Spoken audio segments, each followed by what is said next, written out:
Le Rwanda est un pays divisé. 85% de la population est Hutu, la plus grande minorité est Tutsi.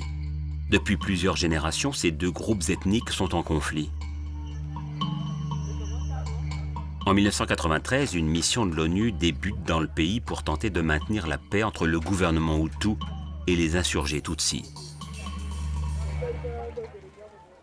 Mais lorsque l'avion présidentiel est abattu le 6 avril 1994, le pays sombre dans la violence. Ça a flambé très vite. Tout le monde s'est emparé de machettes et s'est mis à s'entretuer. Le pays a explosé. Les Tutsis sont tenus pour responsables de la mort du président.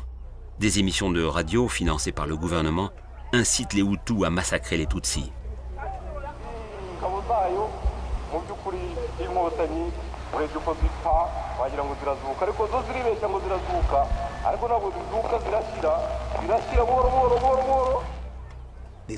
Ils se sont mis à apprendre à tuer aux gens.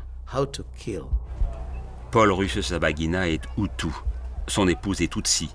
Il décide d'emmener sa famille à l'hôtel de luxe dont il est directeur adjoint.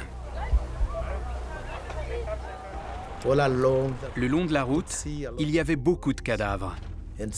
Certains avaient été décapités. Ils étaient en décomposition. Je n'ai jamais eu aussi peur de toute ma vie.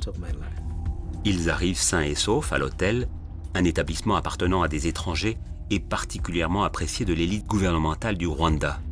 Pour Paul et sa famille, c'est peut-être la seule chance de s'en sortir. Mais dehors, la situation est sur le point d'empirer. L'ONU se retire et ne laisse qu'une centaine de soldats sur place. Le message était limpide. Ils nous avaient abandonnés.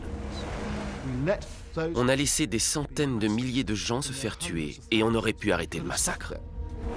Des soldats passent régulièrement à l'hôtel pour convaincre Paul de leur livrer les Tutsis qui s'y cachent. Mais au fil des années, en tant que directeur de l'hôtel, Paul a réussi à être dans les petits papiers des commandants de l'armée. Il les flatte, les soudoie et les supplie de laisser les réfugiés Tutsis tranquilles. À maintes reprises, je me suis retrouvé face à face avec le diable. Et à chaque fois, j'ai trouvé un compromis. C'était un minuscule îlot de sécurité, au milieu d'un océan de violence. En l'espace de 100 jours, 800 000 personnes sont massacrées. Principalement des Tutsis. En moyenne, entre 8 et 10 000 personnes étaient assassinées tous les jours. Je n'aime pas le terme diabolique. Mais vraiment, ce qui s'est passé là-bas est plus qu'épouvantable. Notre espoir de survivre au massacre avait disparu. Nous étions condamnés. Tout semble perdu. Paul a abattu toutes ses cartes. Heureusement, le gouvernement et les rebelles trouvent un accord. Tous les occupants de l'hôtel seront évacués et mis en sécurité.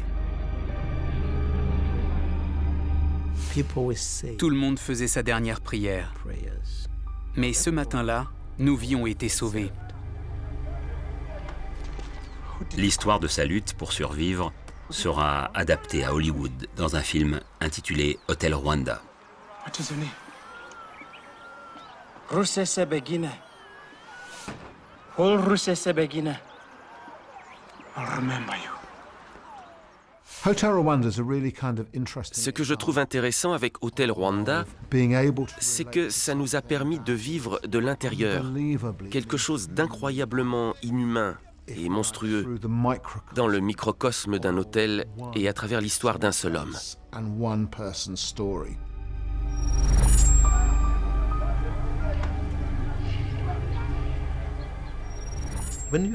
Quand on vit une expérience pareille, on ne se rend pas compte de ce qu'on traverse.